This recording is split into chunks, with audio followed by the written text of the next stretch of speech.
Allah Subhanahu wa Ta'ala, pada malam hari yang berbahagia ini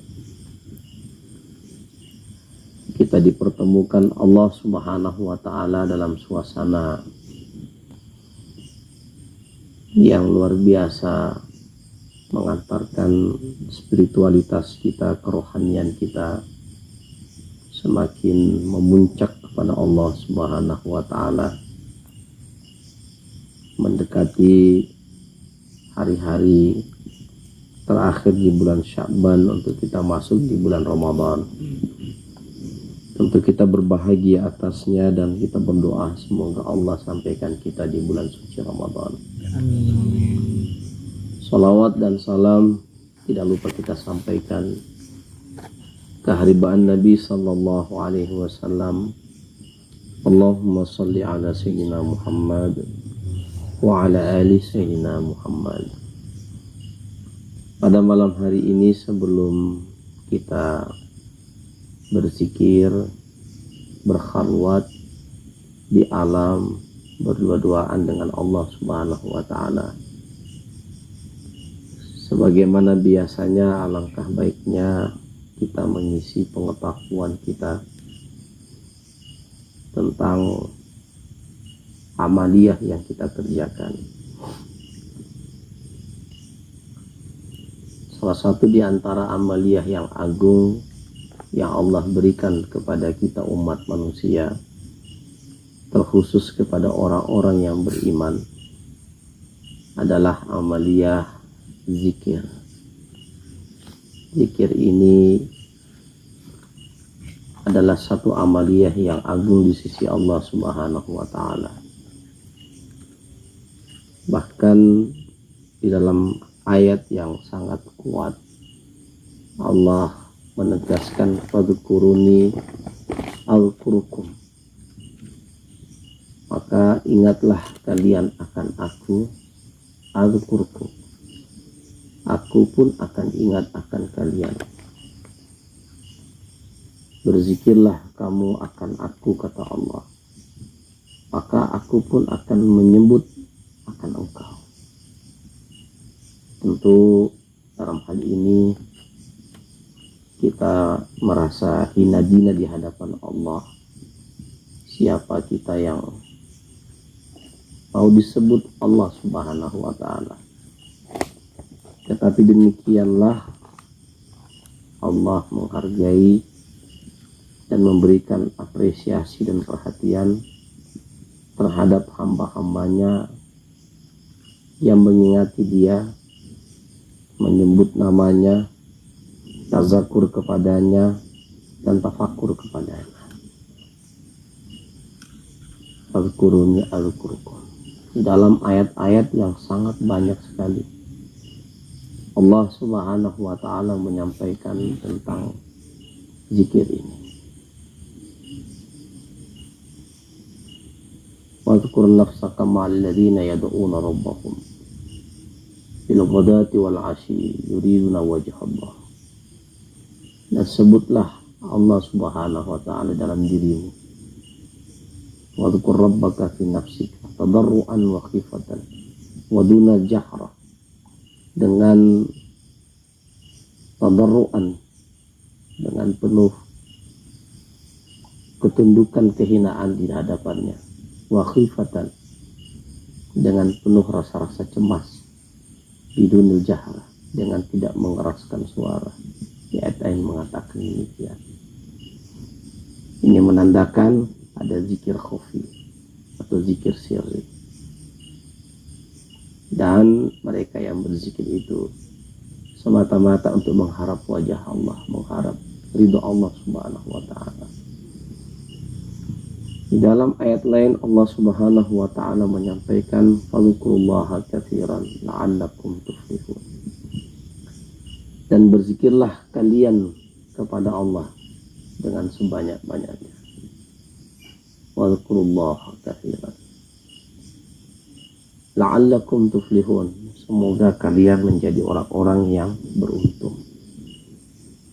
Bahkan Allah memerintahkan baginda Rasulullah sallallahu alaihi wasallam untuk bersabar menemani orang-orang yang berzikir kepada Allah Subhanahu wa taala.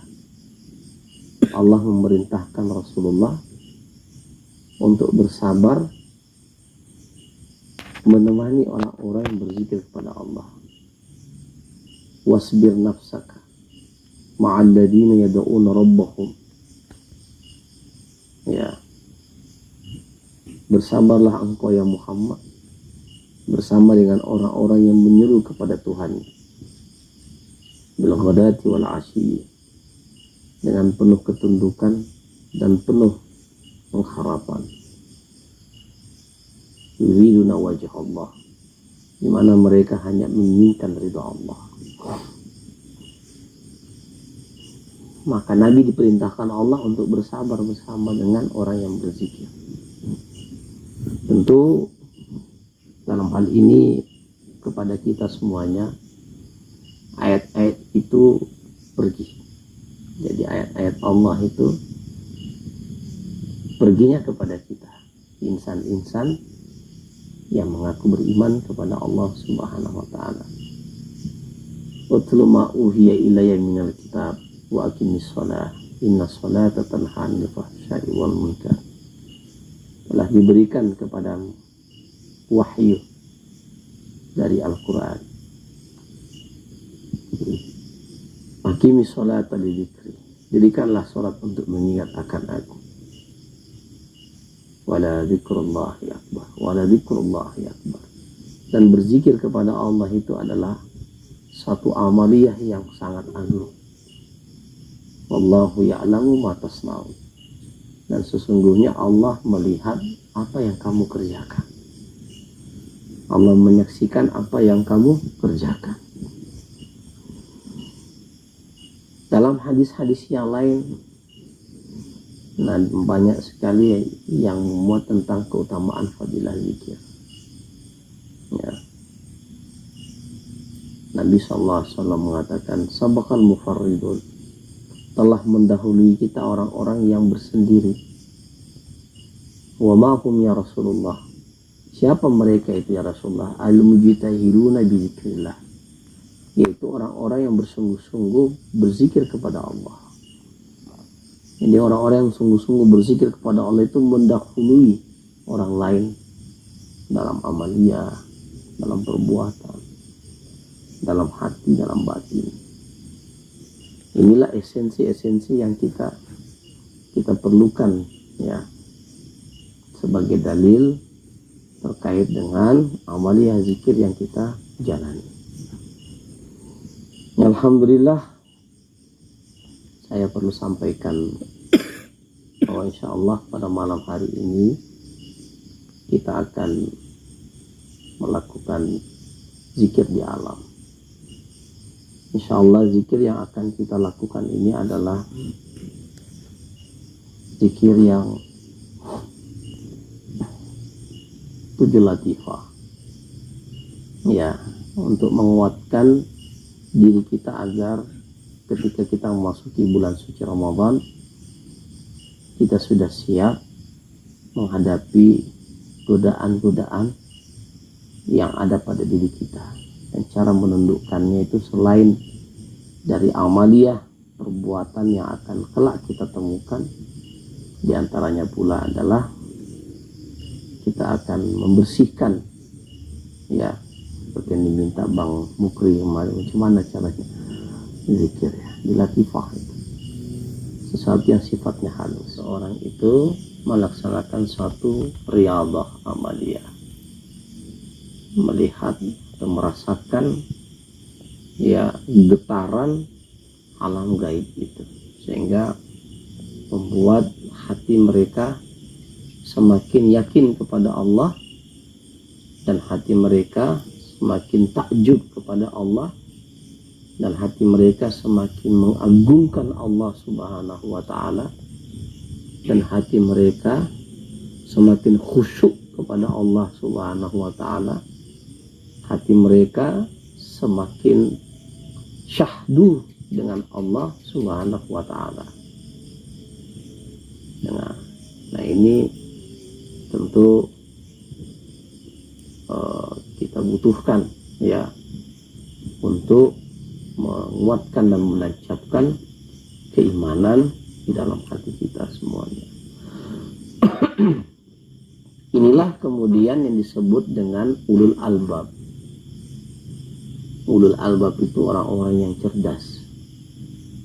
Cerdasnya itu cerdas secara akliyah dan cerdas secara ruhiyah. Ya, ini sejalan dengan yang Allah Subhanahu wa taala firmankan dalam Al-Qur'an, "Inna fi khalqis samawati wal ardi wa ikhtilafil laili wan nahari la ayatin liulil albab." Sesungguhnya pada pergantian siang dan malam, pada penciptaan langit dan bumi, inna fi khalqis samawati wal ard, pada penciptaan langit dan bumi, dan silih bergantinya siang dan malam, la ayatin liulil albab, adalah ayat-ayat ya, pelajaran-pelajaran, ilmu-ilmu yang bisa ditangkap oleh ulul albab, yang bisa ditangkap oleh ulul albab ya, orang-orang yang senantiasa yang pintar, yang cerdas. Siapa mereka yang disebutkan oleh Allah ulul albab itu? Dilanjutkan dalam ayat yang selanjutnya, surah Ali Imran. Saya baca tadi waktu salat. Alladzina yadhkurunallaha qiyaman wa qu'udan wa 'ala junubihim. Di antara syarat-syarat atau ciri orang-orang yang disebut dengan ulul albab, orang-orang yang cerdas itu, cerdas akliyah dan cerdas ruhiyah, ya, adalah mereka yang berzikir senantiasa kepada Allah, berzikir senantiasa kepada Allah, qiyaman dalam keadaan berdiri, wa qu'udan dalam keadaan dia duduk, wa 'ala junubihim dan dalam keadaan dia berbaring. Dia senantiasa berzikir kepada Allah, mengingat kepada Allah. Yang kedua ciri ulul albab, orang yang cerdas ya, wa yatafakkaruna fi khalqis samawati wal ard, yaitu mereka orang-orang yang yatafakkaruna fi khalqis samawati wal ard, tafakkur tentang penciptaan langit dan bumi, termasuk penciptaan dirinya. Sehingga dengan demikian, dengan memikirkan ya, dan mereka berzikir, tafakkur, timbul satu pernyataan dari mereka, Rabbana ma khalaqta hadza batila. Tidaklah wahai Allah, segala sesuatu yang engkau ciptakan ini sia-sia. Ya. Angin Allah ciptakan tidak sia-sia. Ada utara, ada barat, ada timur, ada selatan. Itu semuanya ada maksud-maksud Allah. Kalau tidak ada utara, susah Bang Mukri untuk hadir di majelis. Iya kan? Susah lama-lama dengan keluarga. Jadi ada maksudnya, ada hikmahnya itu. Jadi jangan kita menghardik ciptaan Allah, karena kapan kita menghardik ciptaan Allah, berarti kita menghardik yang menciptakan. Ya, bahkan anjing itu tidak boleh kita hardik, karena yang menciptakan dia adalah Allah Subhanahu wa ta'ala, sebagai ujian bagi kita. Ya. Karena di hari Selasa itu dalam hadis disebutkan Allah menciptakan segala keburukan itu di hari Selasa. Ya.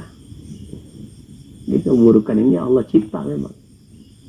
Allah cipta keburukan itu sebagai ujian, tidak sia-sia itu. Allah ciptakan syaitan itu tidak sia-sia.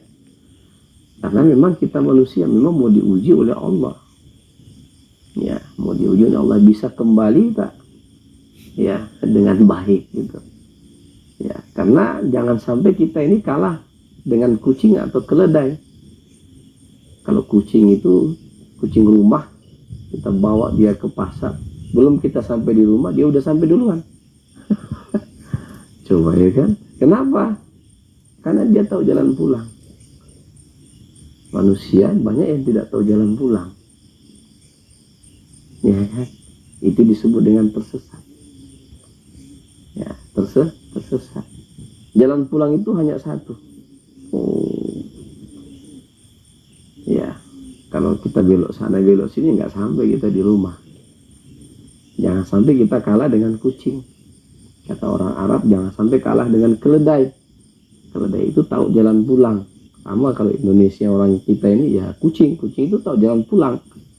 Ya, nah, jangan sampai dia lebih pandai daripada kita yang diberikan akal oleh Allah Subhanahu wa ta'ala. Tetapi ya, kita perlu bersyukur juga kepada Allah Subhanahu wa ta'ala. Dengan adanya kita sering kali berzikir ya. Yang kita salah satu manfaatnya adalah awalu ma'u'tihim.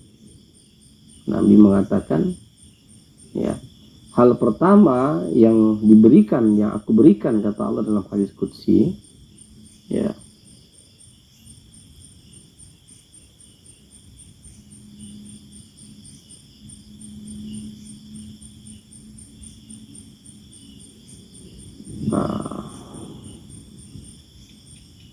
ya,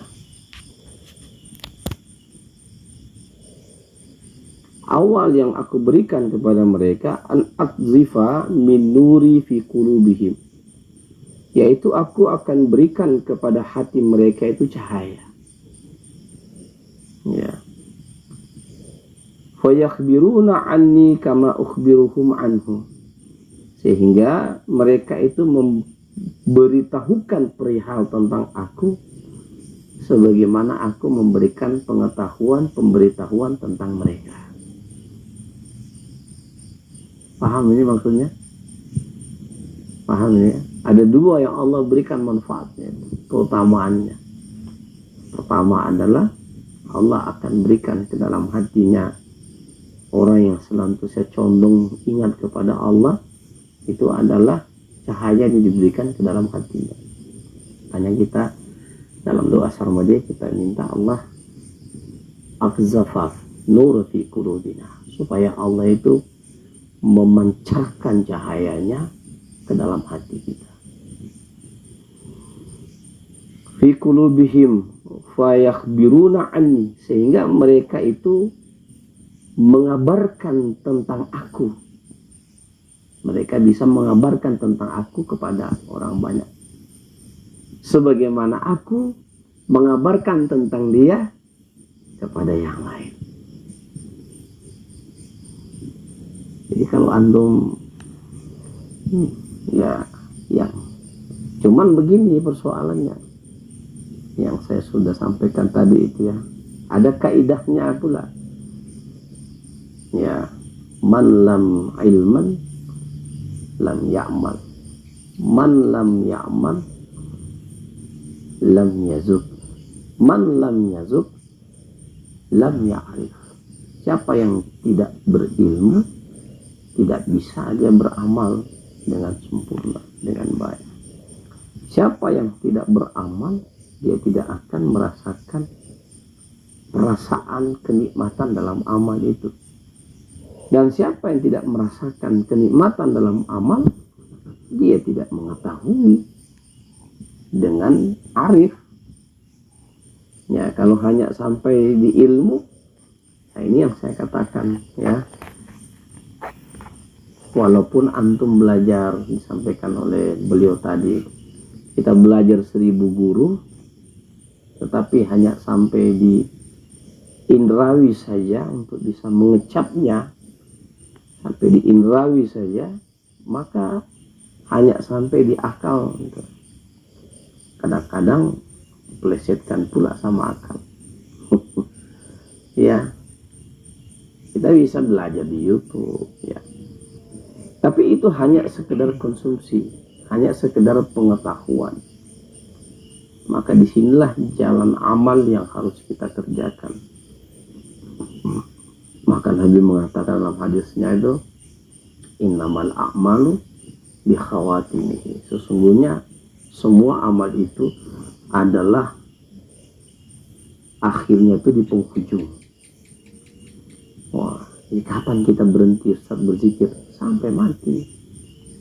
Wa'bud rabbaka, beribadahlah kamu kepada Allah, berzikirlah kamu kepada Allah, hatta ya'tiyakal yakin, sampai datang maut menjemputmu. Nah, ini diantara ya kita bisa memperoleh ilmu itu ya. Kalau memperoleh ilmu dengan jalan hanya sekedar apa namanya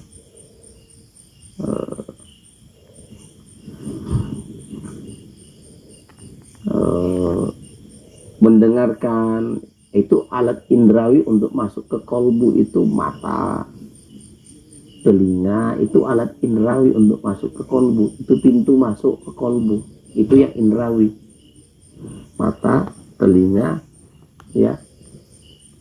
Dengan melihat, kita membaca kan, kalau kita mendengar, membaca, itu masuk ke dalam kolbu, ya. Itu pintu indrawi untuk masuk. Telinga, kita dengar ceramah-ceramah, itu masuk ke indrawi, ya. Mencium, itu masuk ke indrawi. Maksudnya gini, ini rasa kopi, coba cium baunya, memang kopi. Beda lagi rasa teh, dicium, memang kopi. Tapi apakah itu kopi asli atau tidak? Belum tentu. Belum tentu. Caranya gimana? Ente harus ngamal, minum. Wah, memang betul itu kopi. Ya. Terus setelah minum kopi, ditanya lagi, bagaimana rasanya? Apa rasa kopinya? Antara buatannya Bang Mikil sama Bang Reno, perbedaannya jauh, saudara. Nah, ini contoh. Iya kan? Nah, apa rasanya? Yang satu pahitnya, na'udzubillah. Yang satu manisnya sedang-sedang saja. Ini contoh. Tapi kenyataan. Mungkin ketika dia membuat, dia lagi geram sama antum, makanya dia kasih pahit kopi. Iya kan? Jadi perlu dicicipi. Dicicipi itu disebut dengan apa? Hakikat. Apa? Thariqah. Rasanya itu disebut dengan hakikat. Baru kita menemukan hakikat. Ya. Nah, itu maksudnya. Kam min sholatin laisa lahu min sholatin. Banyak orang yang sholat, tapi dia tidak mendapatkan sholat itu kecuali kecapean. Kam min shaimin laisa lahu min syami illal ju' wal 'atas. Banyak yang puasa, tapi dia puasa itu hanya lapar dan dahaga saja yang dia dapat. Kenapa? Pengetahuannya hanya sampai di wilayah fikih. Ya, dia tidak memahami apa hakikat kita disuruh berpuasa oleh Allah. Apa hakikat kita disuruh untuk sholat oleh Allah. Apa hakikat kita disuruh untuk zakat oleh Allah. Apa hakikat kita disuruh untuk beribadah oleh Allah. Apa hakikatnya kita disuruh berkurban oleh Allah. Itu mesti kita gali. Setelah kita gali, ya, hakikatnya tidak boleh hanya sampai di pengetahuan, harus diamalkan. Kalau kita menghilangkan bakhil, kita harus bersedekah. Itu katamu, kata Quran, kata para masyayikh, kata para mursyid, kata para guru. Emang ente sudah tidak bakhil? Belum tentu. Kenapa? Ente tidak mengamalkan. Paham kan? Ya. Ya. Benar. Nah, benar. Kata orang nikah. Tidak usah lah, ini ada yang jomblo di sini, nggak enak kita nikah. Kata orang sholat itu bisa membuat kita tenang. Iya katamu, kata guru, kata Quran, tapi kan tidak bisa kamu rasakan bahwa memang itu bisa mendatangkan ketenangan kalau kamu tidak lakukan. Memang kamu harus amalkan, baru kamu tahu. Makanya saya di ilmu sini, di majelis ini, ya ente ngamal dulu baru ente bisa rasa itu. Rasanya apa? Campur baurnya kayak gimana? Makanya orang kalau cerita tasawuf tinggi-tinggi itu senyum-senyum aja saya. Iyalah. Ya kecuali yang memang sudah ngamal. Kalau dia ngamal, ya memang beda antara yang biasa. Ada orang yang menyampaikan sesuatu tanpa amalan dengan orang yang menyampaikan sesuatu dengan mengamalkan, itu beda rasa yang kita petik, beda rasa yang kita rasakan. Beda antara orang yang sudah pula ini. Misalnya saya bukan riak, misalnya saya sudah pernah Allah izinkan umroh misalnya. Ketika saya menceritakan bagaimana itu umroh, beda rasa. Makanya saya pernah katakan dulu, saya ini yang paling susah saya kalau ceramah itu disuruh ceramah tentang haji dan umroh.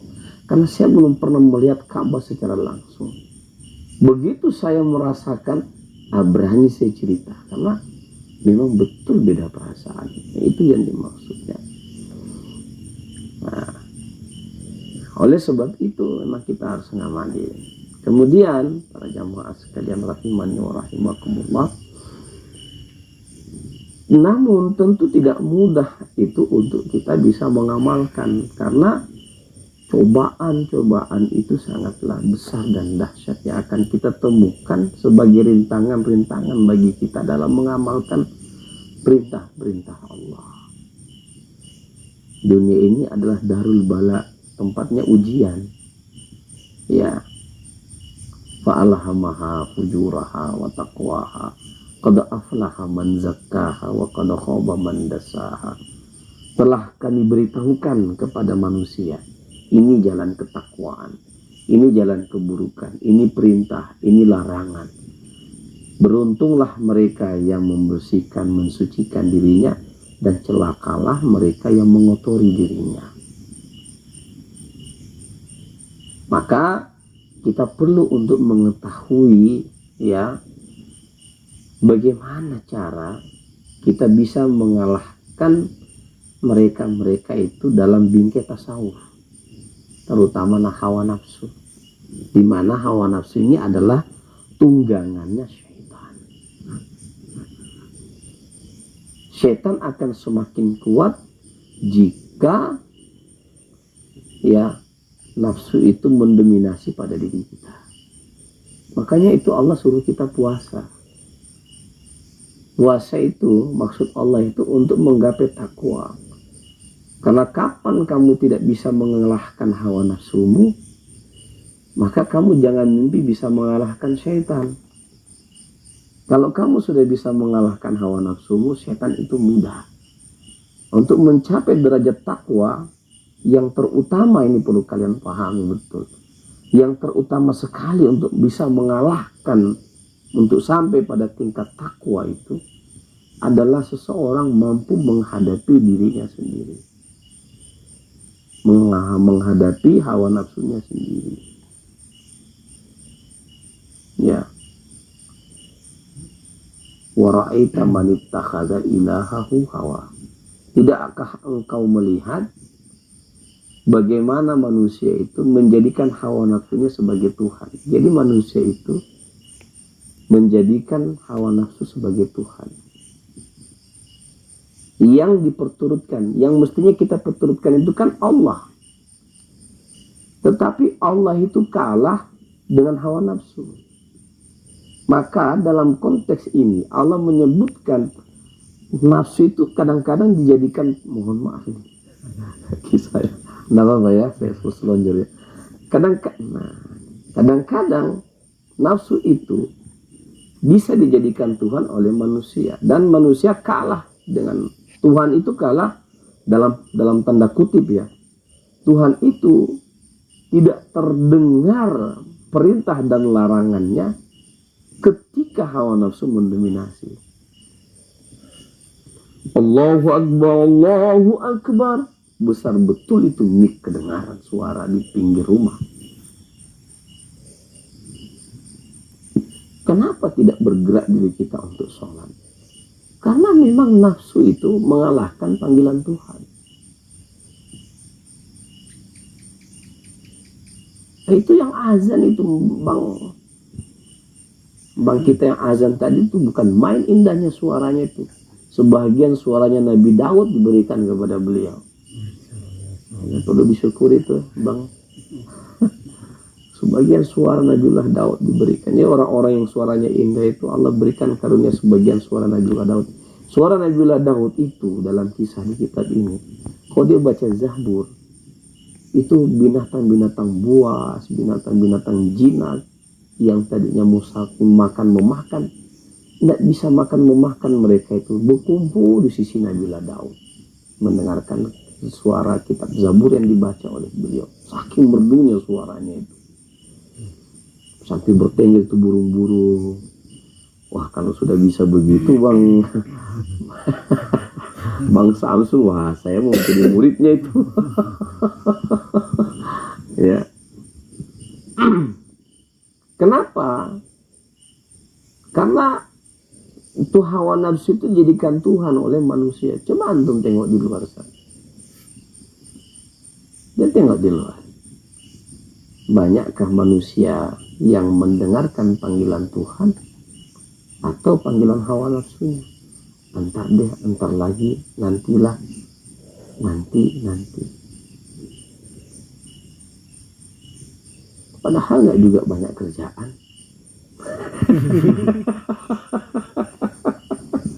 Ini contoh, ya, contoh. Puasa misalnya, oh bisa, anak kecil aja bisa puasa, kok anak saya yang masih SD bisa puasa full kelas 1 SD. Oh, masa sudah tua nggak bisa? Apa penyebabnya? Alasan kerja cari nafkah. Nah, ini bukan alasan kerja cari nafkah itu 11 bulan ente kemana, Bung? Masa 1 bulan aja Allah minta ente nggak bisa.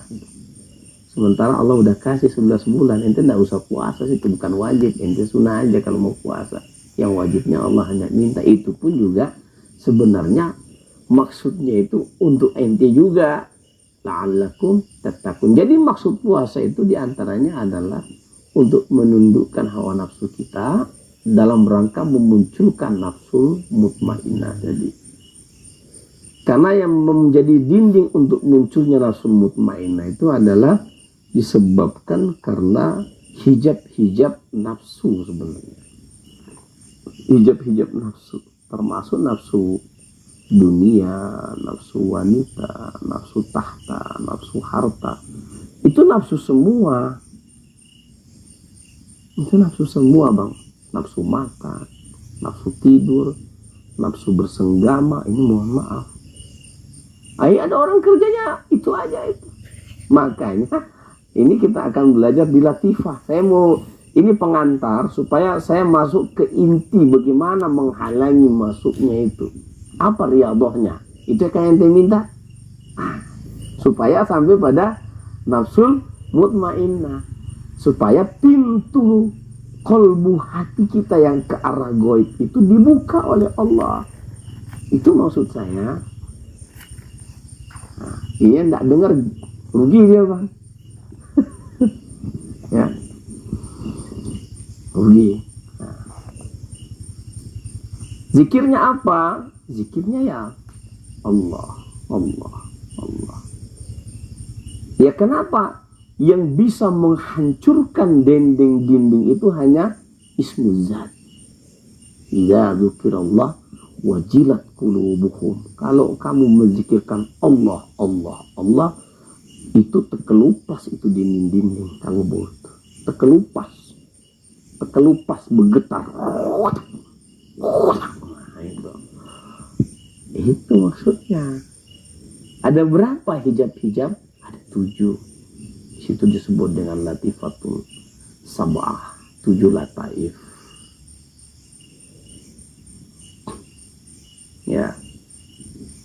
7 latifah. Ini udah saya sampaikan kemarin tadi itu ya. Kita buka lagi tuh.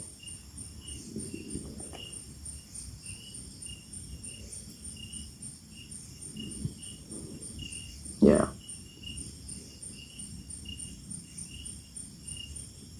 Kita masuk saja ya.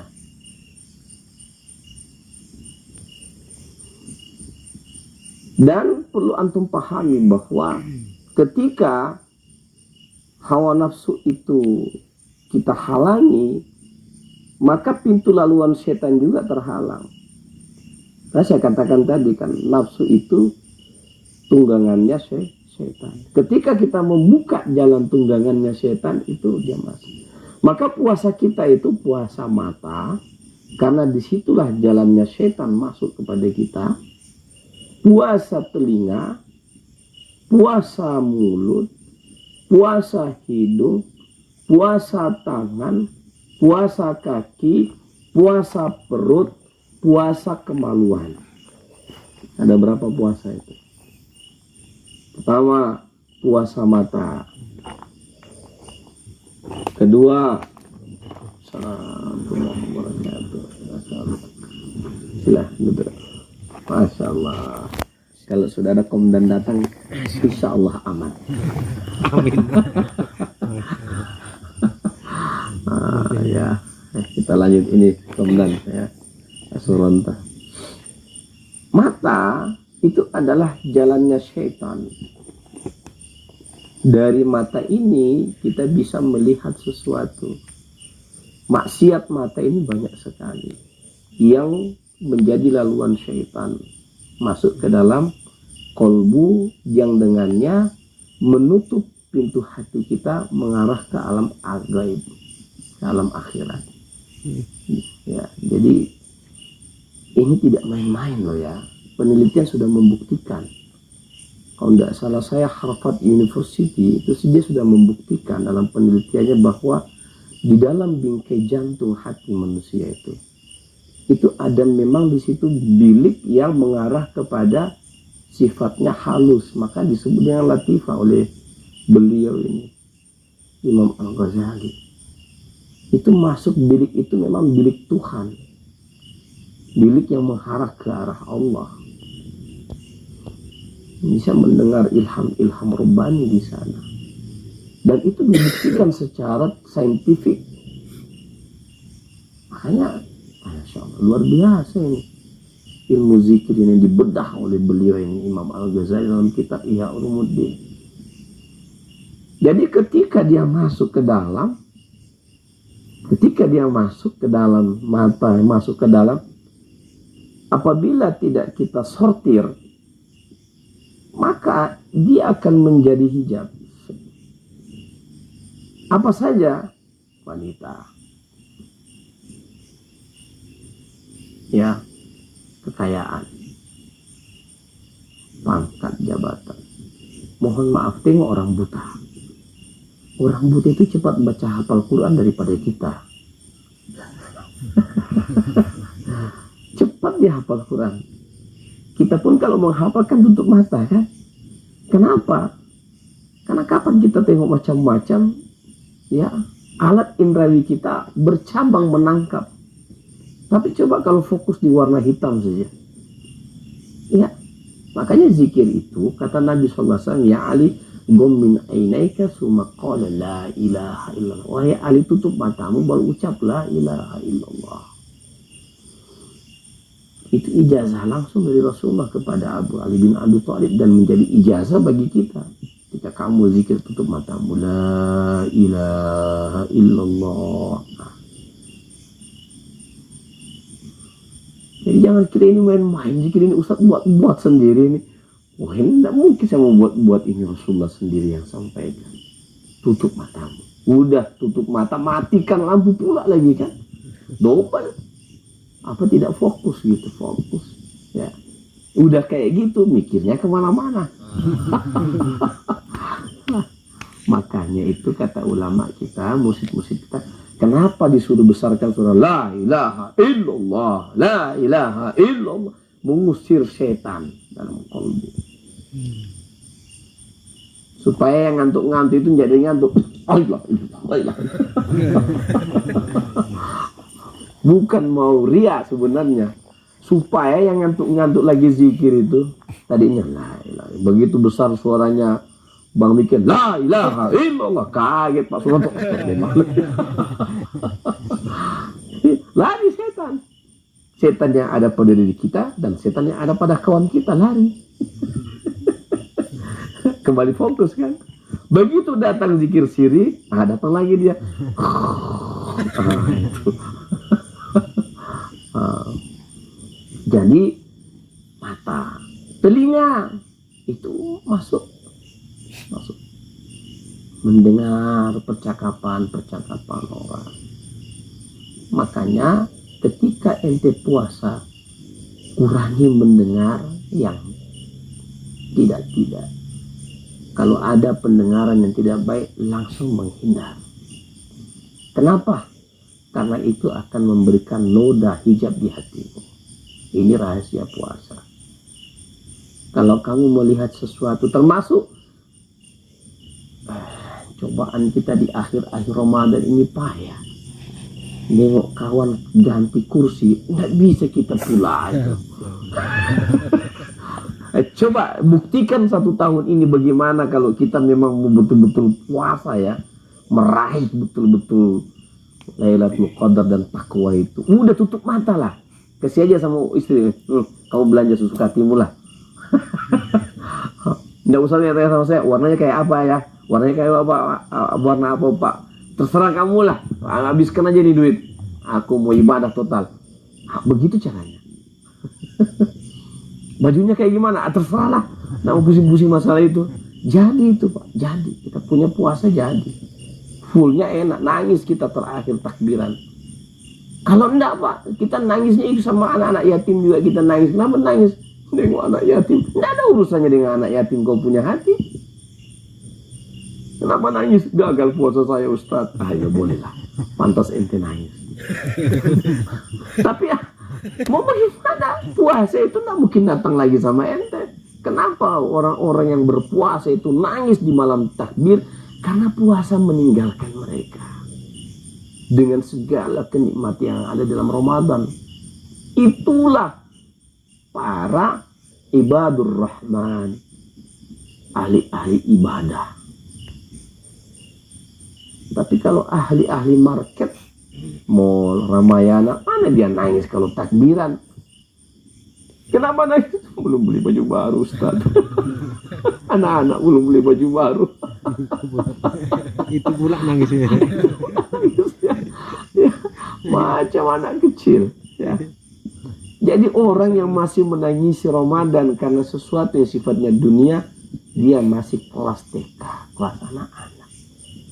Sifatnya, karakternya.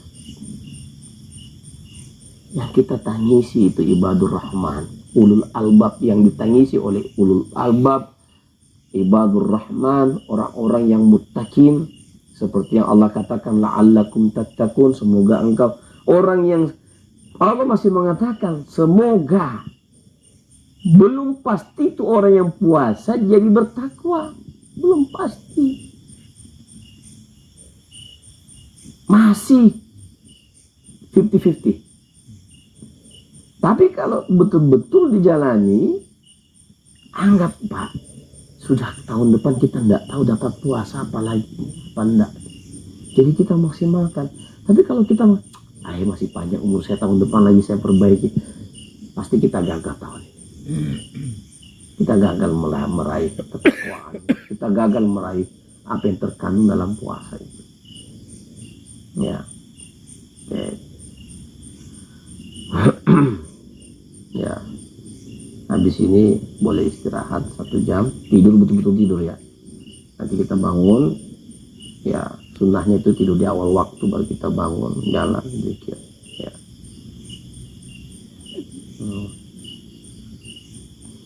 Sama juga perut ini apa, ada makanya disuruh puasa itu menahan lapar, karena di situ itu makanan yang masuk ke dalam perut. Ketika banyak sekali Pak yang dimakan, Memang susah itu melihat malah sama. Kerajaan langit susah ditembus. Tembusnya itu bukan fisik yang tembus. Yang dimaksud oleh Nabi itu susah menembus. Pintu hatimu yang di dalam itu yang memang mengarah ke alam gaib itu susah kamu tembus. Saya ulangi, ada dua pintu dalam hati kita. Pintu yang mengarah ke alam gaib, alam ukhrawi, alam malakut, alam sama, dan pintu yang mengarah ke alam indrawi, alam dunia. Contoh gini, tidak paham juga kalian. Saya kasih contoh lagi nih. Kenapa kamu nangis ketika nonton film India? Hah? Hah? Nangis kan? Wow, begitu diambil kucu-kucu hotahe lah misalnya.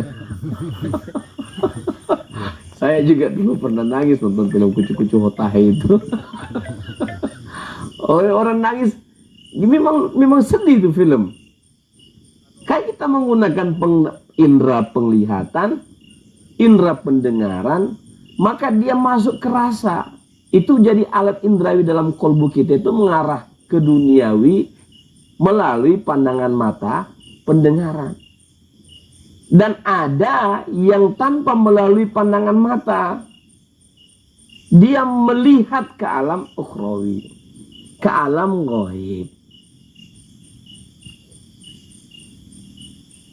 Ya, paham ya? Yang disebut dengan ilmu yakin, ainul yakin, hakul yakin. Ilmu yakin, ainul yakin, hakul yakin.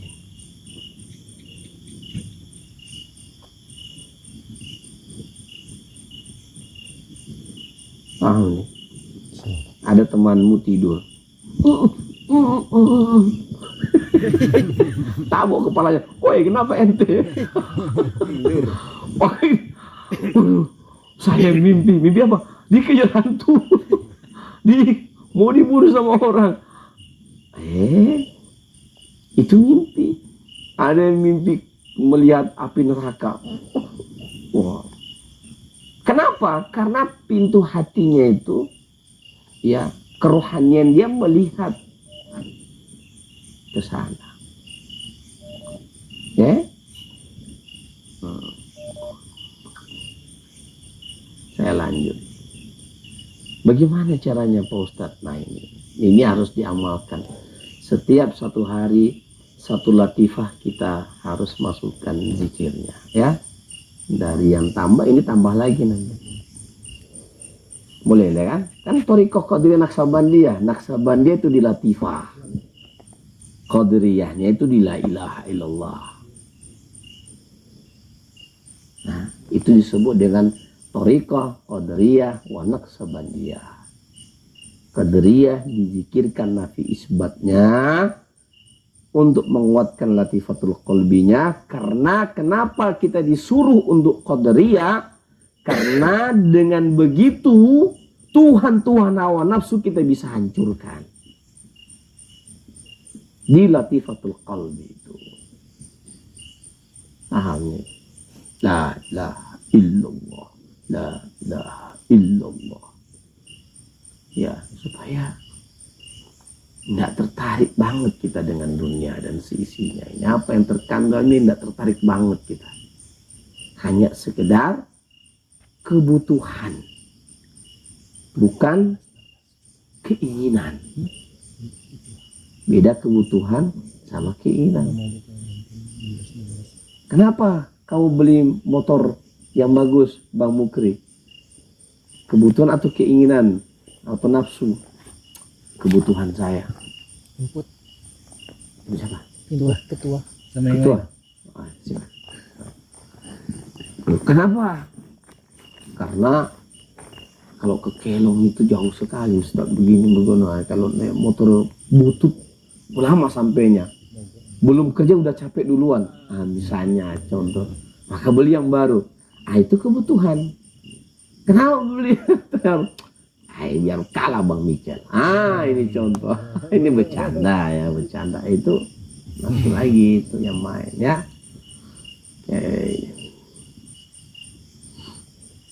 Ini saya ulang-ulang aja sebenarnya ya. 7 tempat yang disebut dengan latifah ya, sebagai tempat bersarangnya hawa nafsu yang harus dibersihkan dengan ismu zat Allah.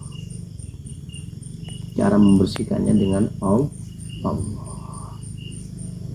Ya, dalam tarikat Naqsabandi ini ya disebutkan seperti itu oleh Syekh Ahmad Naqsabandi.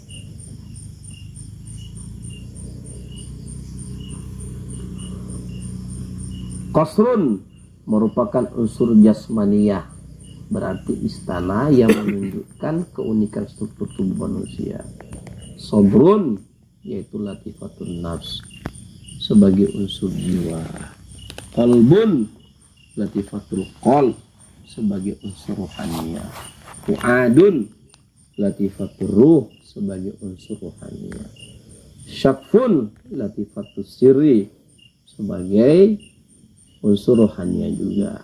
Lubun latifatul akhfa sebagai unsur rohaninya. Sirrun latifatul akhfa sebagai unsur rohaninya. Hadisnya adalah hadis qudsi. Aku jadikan ju'ilat fi ibni Adam, aku jadikan pada anak Adam itu qasrun, yaitu istana. Di dalam istana situ ada sodrun, dada. Istana Allah itu maksudnya. Di dalam dada itu ada qalb, tempat bolak-balik keadaan hati manusia atau ingatan. Di dalamnya lagi, dalam qalb itu ada fuad, ya, jujur ingatannya. Di dalam fuad itu ada syakfun, kerinduan kepada Allah. Di dalamnya lagi ada lubun, terlalu rindu. Nah, itu yang rasakan kemarin. Dan di dalamnya lagi ada sirrun, kemesraan dengan Allah. Ya, udah sampai nggak kita mesra dengan Allah? Oh, mau cepat-cepat selesai zikirnya Ustaz. Orang yang mesra dengan Allah itu diantaranya adalah cirinya menanti-nanti saat-saat berjumpa dengan Allah. Kayak mau Ramadan ini kan ada kerinduan. Kenapa kita mau jumpa sama Ramadan? Karena kita mau lebih dekat dengan Allah. Allah jadikan ini waktu ini untuk perjumpaan manusia dekat dengan sama pencipta. Itu yang kita kejar di dalam Ramadan itu. Karena Allah udah siapkan di sana. Karena Allah ini mengatakan illa siyam, kecuali puasa itu memang khusus untukku. Jadi di situ ada waktu yang khusus, sebulan lamanya itu siang dan malam itu waktu-waktu khusus. Makanya para ahli toriko yang memang asli, ya asli. Belum tahu, kita kan kalau. Hah? Baina manzil wa manzilataini, di antara dua keadaan gitu. Itu memang betul-betul mereka memanfaatkan, dan itu adalah jalan Nabi, jalan kerasulan memang begitu yang dicontohkan oleh Nabi. Tinggal dunia tinggal. Ya. Makan kurma hanya 3 biji, habis itu buka, sholat, Allah Akbar. Pulang tanya, ada lagi? Tidak ada, puasa lagi, Allah Akbar. Nah, kita enggak. Kenapa enggak beli tadi di sana? Kan ada penjualnya. Harus ada. Makanya kita ini masih jauh. Ya, jauh panggang dari api. Ya. Makanya kalau orang cerita mau takwa. Implementasi antum apa? Ketakwaanmu kepada Allah itu seperti apa bentuknya, realitas yang kamu mau sodorkan nama Allah itu dalam amaliyah. Ya. Makanya ini saya kasih ini supaya kita memanfaatkan momentum ini juga. Baik. Di dalam diri manusia terdapat 7 tempat lahir dan batin yang dijadikan sebagai masukan dan laluan setan. Mata, telinga, hidung, mulut, tangan, kaki, perut, dan kemaluan. 7 ini harus dijaga kalau puasa. Saya ulangi. Mata, telinga, hidung, mulut, kedua tangan, ya, apalagi perut, ya, maluan. Jagalah itu. Macam mana cara menjaganya? Belajar dengan cara riyadhahkan. Latifatul qalb, letaknya di susu sebelah kiri 2 jari. Ya, zikirkan ismu zat Allahu Allah 1000 kali. Ya, besoknya masuk lagi di latifatul ruh, 2 jari di susu sebelah kanan. Allah Allah 1000 kali. Besoknya lagi di latifatul sir, di atas susu sebelah kanan, sebelah kiri di atas. Allah Allah Allah. Kemudian masuk di khafi, di 2 jari di atas sebelah kanan, di atas susu sebelah kanan. Allah Allah Allah. Kemudian akhfa, Allah Allah Allah. Kemudian latifatul nafs, Allah Allah Allah. Kullu jasad, dari sini untuk ke seluruh jasad, zahiran wa batinan. Allah Allah Allah. Apa saja yang mau dihancurkan di sana dan apa saja yang mau dimunculkan, ya, letaknya sifat-sifat syaitan dalam hati, iblis, kekufuran, kemusyrikan, takhayul, dan lain-lain. Pikirkan, ya, tempatnya nafsul lawamah, bolak-balik keadaan kita di situ, menyesal dan mau berbuat tidak baik, menyesal dan mau berbuat baik. Itu nafsu lawamah. Mau berbuat tidak baik, alhamdulillah kita menang. Begitu kita mau berbuat yang tidak baik, kita menyesal. Itu namanya nafsu lawamah. Masih bolak-balik di situ keadaan kita. Zikirkan 1000 kali. Kemudian di situ warnanya kuning. Letaknya wilayahnya Nabiullah Adam alaihissalam. Cirinya adalah memperturutkan hawa nafsu. Ya, sombong, suka bohong, menganiaya diri sendiri, dan bangga pada diri sendiri. Disitulah sifat-sifat ketuhanan yang kamu ambil wilayah ketuhanan itu. Buang itu, letakkan secara ismu zat Allah, ya.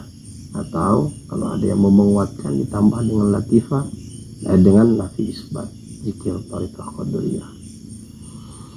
Kemudian latifatur ruh, letaknya 2 jari di atas susu kanan. Disinilah letaknya sifat binatang jinak, ya, yang memperturutkan hawa nafsu. Kerjanya makan, minum, kawin.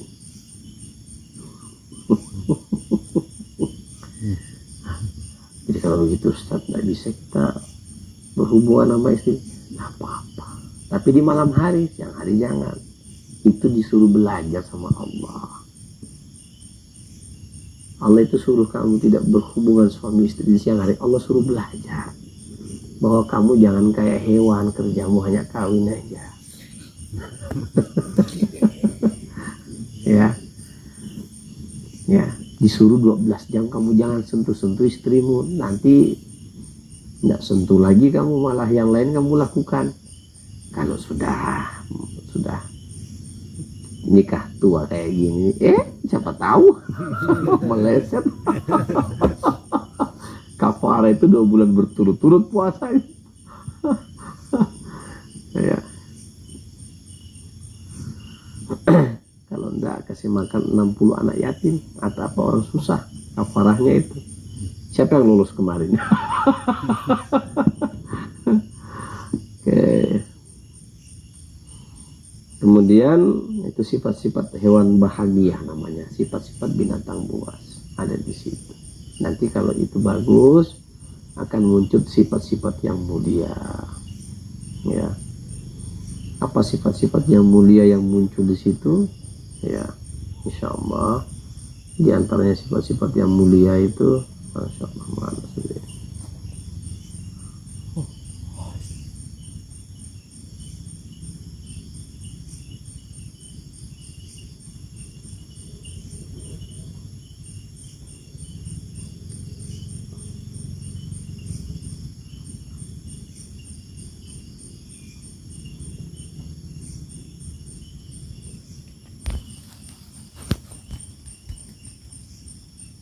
Ya, nanti akan muncul sifat lapang dada, dermawan, suka merendah diri, sabar, senantiasa taubat kepada Allah, dan qanaah, merasa cukup atas apa yang Allah beri.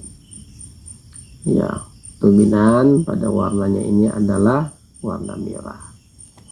Tabah dan sabar dalam menghadapi kesusahan itu. Dominan warnanya warna merah. Kalau muncul itu tandanya latifatunmu sudah mulai bersinar. Kamu tidak lagi terasa gusur dalam hidup ini, sudah mulai tenang. Kemudian latifatus sirri, ya, paling dalam, ya, latifatus sirri itu, ya, ini juga sudah masuk pada wilayah yang terdalam sebenarnya. Latifatus sirri itu sudah rahasia. Ya, di sini biasanya mendominasi sifat binatang buas. Marah, kejam, bengis, hajar lu. Itu binatang-binatang buas punya sifat-sifat itu yang harus dihilangkan. Manusia ini kalau tidak menghilangkan itu, nanti dia mudah bersifat seperti syaitan, karena itu sifatnya syaitan juga, ya, harus dibuang, harus dibersihkan dengan zikir ismuzat Allahu Allah 1000 kali, bilatifatus sirri, supaya semakin halus dengan Allah Subhanahu wa Ta'ala. Ya. Wilayah itu adalah wilayah Nabiullah Adam alaihissalam. Nanti akan muncul nafsul mutmainnah. Nafsul mutmainnah, tenang. Ya, orang kalau nggak marah kan tenang itu bawaannya. Tapi kalau marah, oh susah, itu nggak tenang ya. Memang mau kugigit rasanya telingamu. Ya, Pak Surunto sudah melewati masa-masa itu. Masih ya. Sekarang sudah mulai tenang, ya, insya Allah. Ya, jadi Assalamualaikum. Waalaikumsalam warahmatullahi wabarakatuh. Kita lanjutkan ya. Jadi rojakna min jihadil akbar ila jihadil asghari ila jihadil akbar. Sesungguhnya puasa itu kita telah kembali dari perang yang kecil menuju perang yang besar. Wa ma hiya jihadul akbar ya Rasulullah. Apa yang engkau maksudkan jihad yang besar itu ya Rasulullah? Jihadun nafs. Jihad mengalahkan dirimu sendiri. Ya, jadi kita nanti zikirnya itu ya mau mengalahkan, ingat nafsu itu adalah tunggangan syaitan. Semakin kita memperturutkan hawa nafsu, semakin menguat syaitan dalam tubuh kita. Maka tutup laluan-laluannya itu, karena dia akan menghijab arah pintu kita menghadap ke arah gaib. Ya. Kenapa kita membutuhkan itu? Supaya komunikasi kita intens dengan Allah, dan kita mendengarkan dari balik tabir sebagai firasat. Ya, contoh gini,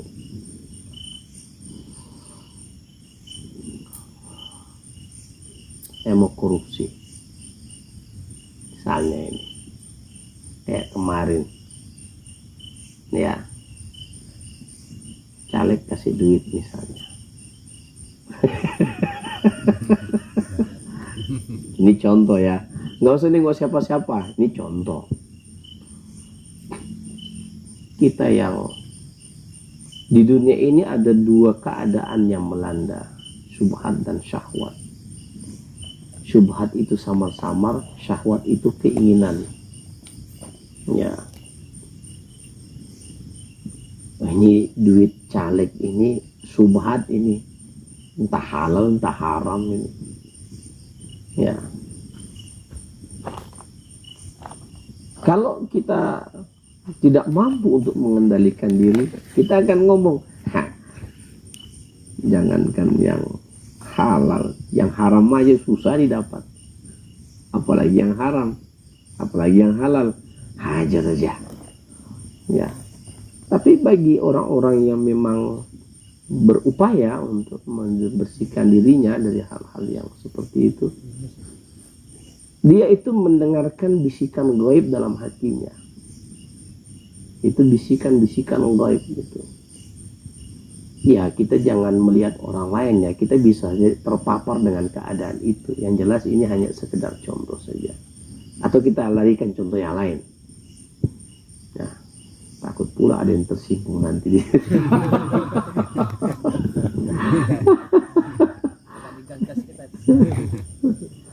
Ya. Jadi itu ya, pintu itu kita perlu. Nah, kita lanjutkan di latifah apa selanjutnya? Latifatul khafi. Tadi syir. Nah, itu bersifat senang ibadah. Jadi orang yang udah sampai di nafsul mutmainnah, dia itu senang zikir, senang sholat, senang ngaji, senang bantu orang. Yang jelas bawaannya senang ibadah. Ya sudah mutmainnah, dia sudah tenang. Sama dengan ikan. Ikan itu akan tenang berenang di air. Kalau dia dibawa ke darat, dia nggak akan tenang, gelisah. Bahkan sampai dia mati. Jadi hati orang-orang yang beriman itu akan tenang seenak ketika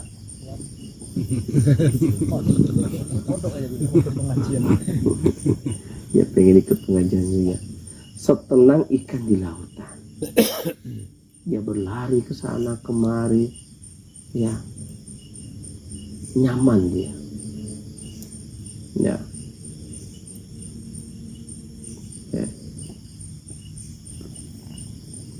Sama dengan kita sekarang ini sudah merasakan itu ya. Kita tidak usah cerita jauh-jauh lah ya. Kita aja di majelis ini, mutmainnah kita itu tidak akan tenang, ya Bang Suronto ya. Bang Suronto, saya mau tanya, tolong dijawab jujur. Sampai yang tenang dengan majelis ini kalau di majelis ini sama majelis yang lain? Majelis gaplek kah? Majelis cerita ngalur ngidul kah? Tenang mana, senang mana dengan majelis yang sini? Insya Allah. Kenapa? Contoh indikasinya beliau cepat tertidur ngantuk kalau di majelis ini.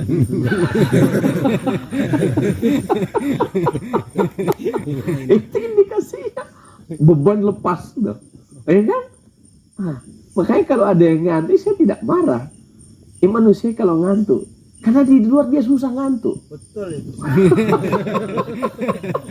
Oh, lipat gaple nggak ngantuk-ngantuk. Tapi cuma di majelis. Makanya saya nama kalau zikir itu ngantuk. Makanya kalau saya zikir ada yang sudah, saya cepat selesaikan tuh, kasihan dia. Nanti saya zolim sama dia. Atau gimana, kita sepakat biarin aja dia, tapi terzolimi pula orang lain.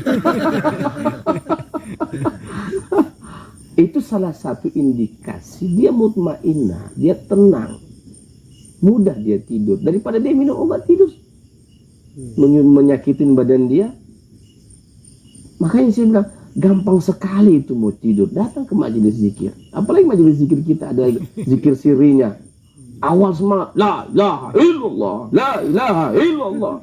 Begitu sudah masuk zikir, Allah, tunggu 5 menit.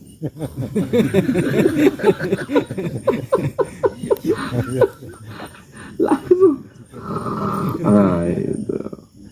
Nggak perlu pakai nembang pengantar tidur, nggak perlu. Ini luar biasa ini. Ya. Makanya kata Allah, ngapain kamu cari jauh-jauh aku? Ingat aku pada dirimu. Aku tidak jauh untuk kamu mencari. Makanya Nabi itu tidak butuh dunia karena sudah ada Allah dalam dirinya, dan dia jadikan sebagai satu-satunya yang menenangkan dan menyenangkan baginya. Nggak butuh dunia karena memang dia sudah kenyang dengan Allah. Ya, kita sekarang ini, Pak, coba saya tengok bapak ini semua kerja kan. Malam itu kalau saya suruh zikir malam Selasa, malam Jumat, hadir juga. Saya kadang-kadang pikir, ini orang-orang kayak saya sihir atau saya apa? Kok mau-maunya juga jauh-jauh datang? Bukan karena mau jumpa Ustaz, bukan. Bukan karena mau nengok Bang Reno, mau ngelawak dia tuh Bang Waria ngelawak, bukan. Tetapi mau ibadah, mau ketemu sama Allah. Itu intinya itu di situ. Bang Kecep jauh-jauh dari sini keluar. Coba sampean tengok kan? Sampean kalah kan? Kalah kita. Masya Allah. Kami dapat 10, Ustaz Cecep dapat 100. Kami dapat 100, Ustaz Cecep dapat 1000. Masih jalan terus. Subhanallah. Apa itu? Karena kerinduan kepada Allah. Kerinduan kepada Allah. Kerinduan kepada majelis ini. Kerinduan kepada sesama orang-orang yang beriman. Burung pipit itu tetap akan berkumpul sama burung pipit, Pak. Burung elang susah mau bergabung sama burung pipit. Bubar. Habis. Iya, itu. Ya, boleh dia burung elang, tapi sifat dan jiwanya harus burung pipit. Bisa nyatu. Kalau enggak, makanya kalau yang teplang, ya bukan kita yang ngatur kehidupan dia, Allah yang ngatur. Ya, nanti dia butuh datang juga lagi nanti. Gitu aja kan. Ya, yang dia bukan butuh majelis ini ya, tidak, dia butuh Allah. Cuman wasilahnya lewat majelis ini. Karena kenapa dia pernah merasakan kelezatan puncak daripada keimanan ketika dia berzikir kepada Allah. Sampai dia menangis meraung-raung di hadapan Allah. Dan itu spesial yang dia rindukan dalam kehidupan. Dicambuk dia. Saya pernah mendengarkan celoteh salah satu jamaah kita. Ya, mohon maaf Pak Suranto. Dia ini mafia. Ya, narkoba lah dulu.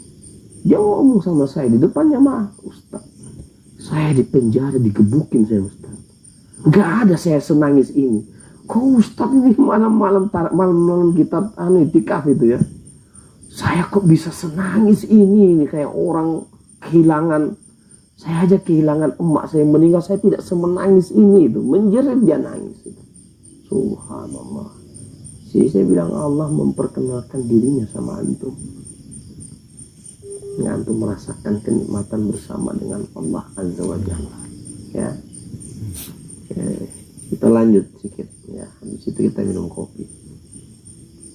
Kemudian latifatul khafi. Ini apa namanya?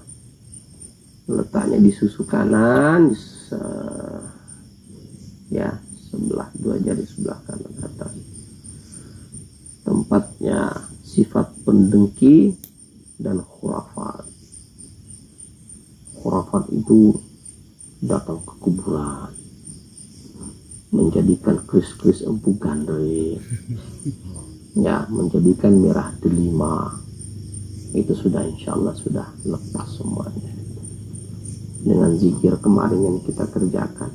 Alhamdulillah lepas semua itu. Di situ disucikan dengan zikir Allah 1000 kali. Insya Allah akan muncul sifat syukur dan sabar. Kata jamaah kita dulu, Ustaz, pantang dengar suara motor lewat yang besar sedikit, ku lempar rasanya itu motor. Sekarang diomelin nama istri pun saya sabar. Itu saya bilang dalam hati saya, subhanallah, ini hasil daripada ria Allah. Allah membentuk karakter kita jadi seperti itu, halus kayak begitu itu jiwa kita. Seperti ismu zatnya Ar-Rahman Ar-Rahim, Maha Pengasih lagi Maha Penyayang. Karena sesungguhnya ketika kita berzikir kepada, saya pernah sampaikan, ada tajalli sifat, ada tajalli asma, ada tajalli af'al. Tajalli sifat, sifat-sifat Allah yang baik-baik, yang sifatnya jamalullah, sifat-sifat indahnya Allah. Ya, kita memperoleh itu sabar, apalagi penyayang, pemberi, karim, ya karim, ya, dan seterusnya. Saya singkat-singkat ini. Kemudian di situ wilayahnya nafsul, wilayahnya Nabiullah Musa akan terbit pada kita nafsul mulhimah. Ya, jiwa yang senantiasa memperoleh ilham-ilham dari Allah. Nanti kalau kita sering menzikirkan itu kalimat Allahu Allah, insya Allah kita akan memperoleh sifat suka beribadah, senang bersyukur, dan senantiasa ridha atas apa yang Allah takdirkan berlaku pada diri kita, takdir baik maupun takdir buruk. Biasanya warnanya itu adalah warna putih, warna hitam, warna putih, ya. Kemudian latifatul khofi yang di tengah, ya, latifatul akhfa, ya, itu adalah wilayahnya Nabiullah Muhammad SAW, warnanya hijau. Disinilah letaknya orang-orang yang suka riya, memperlihatkan dirinya, sombong, suka membanggakan diri, memamerkan kebaikan, kemudian takabur. Ya, kalau kita sucikan dengan ismu zat Allahu Allah, akan terbit sifat ikhlas, sifat khusyuk, sifat tawadhu. Ya. Di dalam zikir ini akan muncul ilmu yakin, ainul yakin, dan hakul yakin sebagai langkah awal dalam ma'rifat terhadap tajalliyat af'alnya Allah. Perbanyak zikir situ. Allah, Allah. Begini aja dulu. Allah, Allah, Allah. Jadi caranya gimana, Ustaz? Kalau yang di sebelah kiri, tundukkan sedikit kepala. Lihat di kolbu itu. Allah, Allah, Allah, Allah. Masuk di Allah lagi. Pindahkan ke arah kanan. Nengok sedikit. Tundukkan sedikit kepala. Lihat di latifatul ruhnya.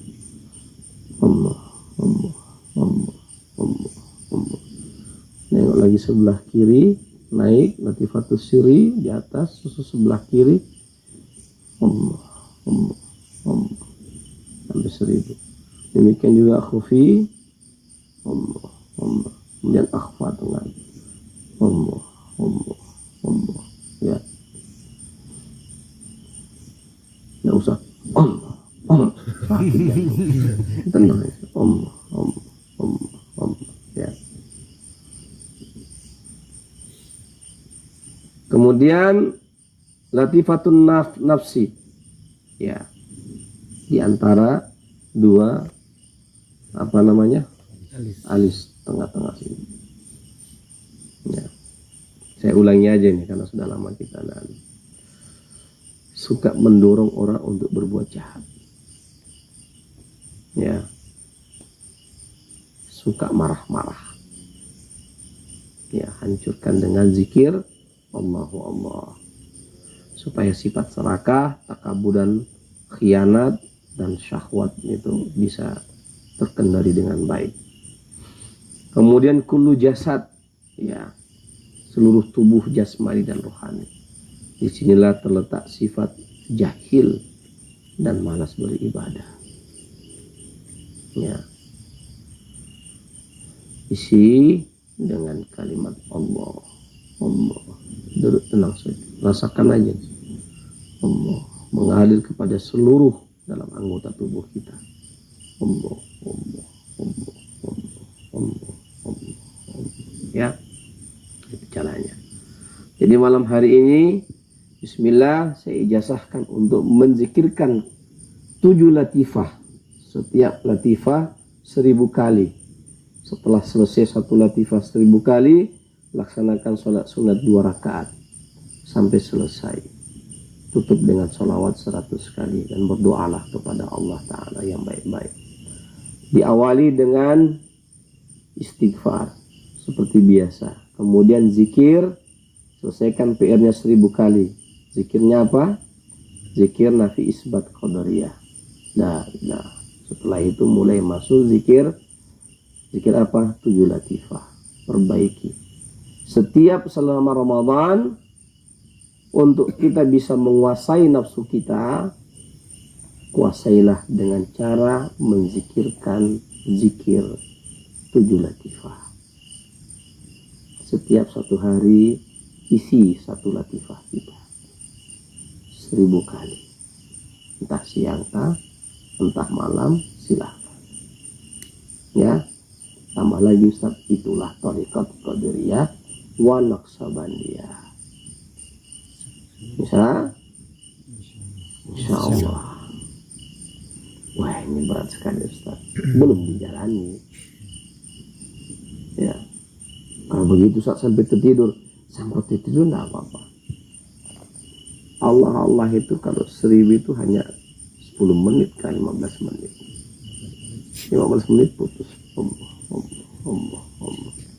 Tapi hasilnya adalah mengalahkan hawa nafsu yang sangat susah. Kita lawan di Ramadan, insya Allah kita bisa kendalikan. Kalau kita bisa mengalahkan dia, insya Allah kita akan merenggut Ramadan dengan Ramadan yang terbaik. Karena yang paling susah pada diri kita adalah mengendalikan nafsu tadi. Ya, dan kalau sudah itu terjadi, insya Allah pintu alam akhirat, alam gaib, bukan kita minta, tapi saya sudah jelaskan tadi di awal.